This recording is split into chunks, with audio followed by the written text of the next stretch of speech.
saya Desti Amora dari Universitas Qomorul Huda Badarudin Bagu.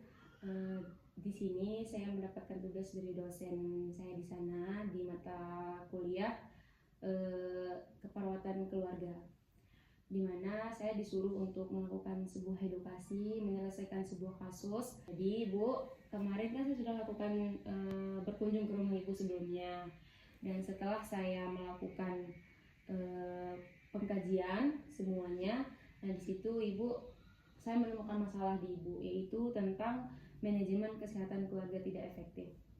Jadi di sini sekarang saya akan melakukan sebuah edukasi Bu, sedikit terkait dengan masalah yang Ibu sering alami, yaitu terkait dengan manajemen kesehatan keluarga tidak efektif. Boleh Bu, saya minta izin. Saya minta waktu untuk beberapa menit ke depan, beberapa waktu ke depan.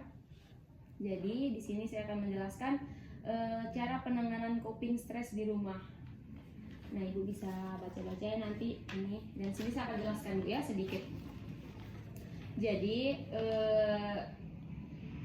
stres itu adalah reaksi alami sebenarnya Bu, reaksi alami tubuh Ibu terhadap tekanan atau tuntunan hidup. Yang terpenting adalah bagaimana kita menanggapinya, bagaimana kita cara menyikapinya. Itu tergantung. Nah, di sini saya akan jelaskan nanti ada tanda-tanda dari stres, cara coping stres yang dapat dilakukan di rumah yang bisa Ibu lakukan secara mandiri di rumah. Tips tambahan nanti saya akan jelaskan, saya akan kasih tips kapan sih harus mencari bantuan kalau kita mengalami stres itu. Nah, jadi di sini saya akan jelaskan atau saya akan memberitahukan bahwa di sini ada tanda-tanda stres. Yang pertama itu adalah mudah lelah dan sulit tidur. Apakah Ibu merasakan antara mudah lelah dan sulit tidur? Sangat merasakan. Karena Ibu memiliki anak balita ya Bu ya, jadi di situ sangat teruji jam tidur kita. Mungkin kita sering begadang, apalagi anak kita baru selesai imunisasi di sana. Nah, yang kedua itu mudah marah, cemas atau sedih. Yang ketiga sulit fokus dan motivasi menurun. Yang keempat di sini ada perubahan nafsu makan, yang dimana kadang berkurang, kadang berlebih. Nah, yang terakhir itu adalah sakit kepala, nyeri otot atau gangguan pencernaan. Nah, itu yang saya sebutkan tadi itu adalah tanda-tanda dari stres. Mungkin yang saya sebutkan dari 5 tadi itu mungkin Ibu mengalaminya Semuanya. Oh, sekali. Itu sudah termasuk kategori bukan sedang lagi Bu ya. Nah, di sini seterusnya ada cara coping stres yang dapat dilakukan di rumah secara mandiri. Ketika Ibu merasa stres atau yang 5 tanda yang disebutkan tadi Ibu sedang alami, Ibu bisa melakukan yang saya akan sebutkan sekarang ada 6 cara coping stres yang dapat dilakukan di rumah. Yaitu yang pertama ada atur napas, tenangkan pikiran. Yang dimana yang di sini yang dimaksud adalah tarik napas dalam melalui hidung selama 4 detik, tahan 4 detik, hembuskan perlahan melalui mulut selama 6 detik. Ini bisa dilakukan 3-5 kali saat merasa cemas dan tegang. Ya, di sini bisa kita langsung praktekkan Bu ya. Dalam hitungan ketiga Ibu bisa tarik nafas melalui hidung, tahan 4 detik, lalu hembuskan melalui mulut. Bisa ya, saya hitung dalam hitungan ketiga Ibu bisa melakukannya. 1, 2, 3. Seperti itu Bu ya. Itu Ibu bisa lakukan jika Ibu seringkali merasa saat cemas atau tegang. Nah, yang di sini yang kedua yaitu atur waktu dan prioritas. Di sini yang dimaksud dengan atur waktu dan prioritas adalah buat daftar kegiatan harian Bu. Seperti misalkan Ibu punya kegiatan yang merasa Ibu senang. Seperti mungkin Ibu bisa jalan-jalan seperti itu. Fokus pada hal yang penting dan bisa dikendalikan Bu ya. Jangan lupa beri waktu istirahat untuk diri sendiri. Itu paling penting, jangan lupa istirahat. Yang ketiga, aktivitas fisik rutin. Yang dimana di sini yang dimaksud adalah bergeraklah minimal 30 menit per hari.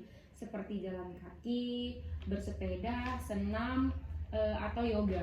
Aktivitas fisik membantu tubuh melepaskan ketegangan dan meningkatkan mood.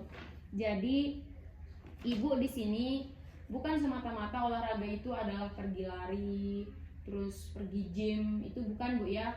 Olahraga ringan juga itu termasuk olahraga, seperti nyapu-nyapu di rumah, halaman rumah, memasak, itu termasuk olahraga ringan. Mungkin ibu sering belanja minyak di depan kompleknya ibu, itu termasuk jalan kaki Bu ya, bukan bermotor, itu termasuk olahraga ringan. Yang penting jalan, otot kita selalu bergerak, itu yang disebut dengan aktivitas fisik rutin.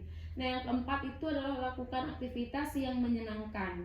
Di sini luangkan waktu untuk hobi atau kegiatan yang membuat ibu merasa senang, seperti membaca, memasak, menggambar, atau berkebun. Kegiatan positif membantu pikiran lebih rileks dan bahagia. Nah, yang kelima di sini dukungan sosial. Berbicara dengan orang yang Anda percaya, seperti keluarga, pasangan, atau anak, mungkin bisa ngobrol dengan anak, itu yang membuat ibu merasa senang, itu ibu bisa lakukan. Yang terakhir di sini istirahat cukup dan pola hidup sehat. Tidur itu 7-8 jam per hari. Konsumsi makanan bergizi, minum air putih yang cukup, dan batasi kafein. Tubuh yang sehat membantu pikiran lebih kuat menghadapi stres. Nah, yang saya sebutkan tadi itu adalah cara coping stres yang dapat dilakukan di rumah secara mandiri, Ibu. Jadi ketika ibu merasa mumet, merasa stres, merasa pusing, merasa capek, jenuh, dengan mungkin ibu emosi dengan anak yang masih toddler Bu ya, ibu bisa melakukan cara coping stres yang dapat dilakukan di rumah mandiri, secara mandiri. Nah, di sini ada tips tambahan Bu. Yang pertama itu batasi paparan berita negatif dan media sosial berlebihan. Yang dimaksud di sini adalah misalkan ibu nih parnoan ya, terus nanti ibu membuka sosial media, membuka Instagram, Facebook, atau status WA teman ibu di WA, itu ketika berita-berita yang negatif atau berita-berita yang tidak dapat diterima oleh ibu, itu yang membuat kepikiran, itu yang membuat stres, tidak bisa tidur, karena itu aja yang ngambang di pikiran ibu, itu batasi. Kalau memang itu bukan masuk ke ibu, ya udah jangan dilihat, jangan ditonton, atau jangan dibaca seseorang. Nah, yang kedua di sini tuliskan perasaan Anda di jurnal untuk melepaskan emosi. Misalkan sekarang seperti zaman dahulu Bu, diare namanya, diare, buku atau binder. Di situ ibu bisa tulis nih keluh kesah ibu, curhat di buku ibu. Kalau ibu kurang pede curhat pada pasangan, keluarga, silahkan tulis, bebas Bu ya di sana. Nah, yang ketiga berdoa atau meditasi sesuai keyakinan untuk menenangkan hati. Ibu kan agamanya Islam, mohon maaf Bu ya. Ketika ibu sudah sholat, silahkan berdoa sesuai dengan kepercayaan masing-masing. Nah, yang terakhir itu ciptakan suasana rumah yang nyaman, bersih, dan rapi. Nah, di sini Bu, kapan sih kita harus mencari bantuan nih ketika kita stres, ketika kita mumet, ketika kita pusing, tidak bisa dikendalikan sendiri? Kapan sih kapan sih harus mencari bantuan? Nah, jadi ketika kita sudah di tahap benar-benar pusing, benar-benar mumet, benar-benar tidak tahu mau gimana lagi dengan masalah diri kita sendiri, itu segera cari bantuan profesional jika Anda mengalami Bu ya. Yang pertama itu stres berkepanjangan, itu lebih dari 2 minggu Bu, yang mengganggu aktivitas harian. Nah, yang kedua perasaan sedih, putus asa, atau cemas berat yang tidak membaik. Yang ketiga sulit tidur terus menerus, menarik diri dari lingkungan sosial, dan yang terakhir itu adalah pikiran untuk menyakiti diri sendiri atau orang lain.